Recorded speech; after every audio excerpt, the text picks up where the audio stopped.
To switch on Sonnet 3, first attach your battery option. Make sure that the battery pack cover lock is in the unlocked position. Then slide the battery pack cover completely over the battery pack.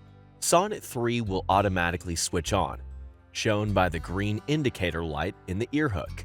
If the audio processor belongs to a child, turn the lock into the locked position. To switch off Sonnet 3, make sure the battery pack cover lock is in the unlocked position. Then, pull the battery pack cover down so you can see all of the labeling on the control unit. You do not have to completely remove the battery pack cover to switch off the audio processor. Sonnet 3 will automatically switch off.